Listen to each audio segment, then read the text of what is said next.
বাংলাদেশ বেসামরিক বিমান চলাচল কর্তৃপক্ষের সদর দপ্তরে শাহজালাল আন্তর্জাতিক বিমানবন্দরের কার্গো ভিলেজের আগুন ও আমদানি রপ্তানি কার্যক্রম সচলতা নিয়ে নানা বিষয়ে কথা বলেছেন বেবিচক চেয়ারম্যান।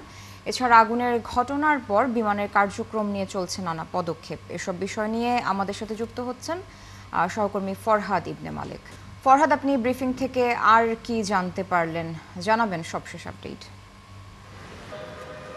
সারা ব্রিফিংটা হয়েছে 11টার দিকে। ব্রিফিংয়ে বেবিচক চেয়ারম্যান মূলত যে বিষয়গুলো বলেছেন আর প্রশ্নোত্তর পর্বে আমি এর আগে বলতে চাই, 71 টেলিভিশন একটা অনুসন্ধানী প্রতিবেদন করেছে যে দাবি করা হয়েছিল 30 সেকেন্ডের মধ্যেই ফায়ার সার্ভিসের রেস্কিউ টিম, ফায়ার সার্ভিসের টিম তারা ঘটনাস্থলে এসে পৌঁছায় এবং অগ্নি নির্বাপনের কাজ শুরু করে। তবে এই দাবিটা নিয়ে আমরা যখন প্রশ্ন করি তখন তিনি আমাদেরকে জানিয়েছেন যে আসলে এই দাবিটা পুরোপুরিভাবে সঠিক নয়। এর কারণ হচ্ছে কার্গো সেকশন, যে ইম্পোর্ট কার্গো সেকশন রয়েছে সেখানে অনেক ধরনের মালামাল সেখানে পড়েছিল, যার কারণে ফায়ার সার্ভিস যেতে পারেনি বলে তার ধারণা।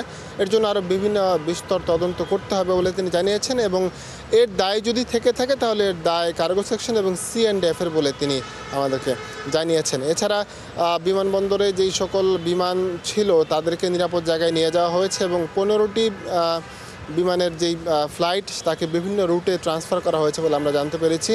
আর একটা প্রশ্ন উঠেছিল যে পুরনো এই কার্গো ভিলেজ, এখানে এতদিন যাবৎ কেন মালামাল এখনও রাখা হচ্ছে, যদি 18 মাস আগে নতুন কার্গো ভিলেজ প্রস্তুত হয়ে গিয়েছিল। তখন বেবিচক চেয়ারম্যান জানিয়েছেন যে নতুন যেই কার্গো ভিলেজটা তৈরি হয়েছে, যে কার্গো সেকশনটা তৈরি হয়েছে, সেখানে ঠিকাদারি কোম্পানির সাথে দেনা পাওনা নিয়ে অন্তত 1000 কোটি টাকার মতো একটা দেনা পাওনা নিয়ে একটা বাকবিতণ্ডা, একটা মতবিরোধ রয়েছে, যা এখনও পর্যন্ত সুরাহা করা হয়নি।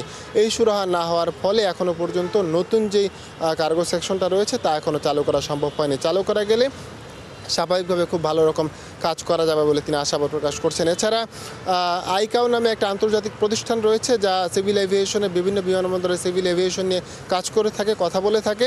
এই একটা দুর্ঘটনা যে ঘটেছে, বড় একটা ঘটনা ঘটলো, এই ঘটনায় শাহজালাল আন্তর্জাতিক বিমানবন্দরের যেই মান রয়েছে সে মানটাকে কমে যাবে কিনা বা কমে যেতে পারে কিনা, এমন প্রশ্নে বেবিচক চেয়ারম্যান বলেছেন যেহেতু একটা অনাকাঙ্ক্ষিত দুর্ঘটনা এবং আমাদের প্রস্তুতি সম্পন্ন ছিল, সব কিছু ছিল, সেক্ষেত্রে বিমানের এখানকার মান না কমার সম্ভাবনা তিনি দেখেন।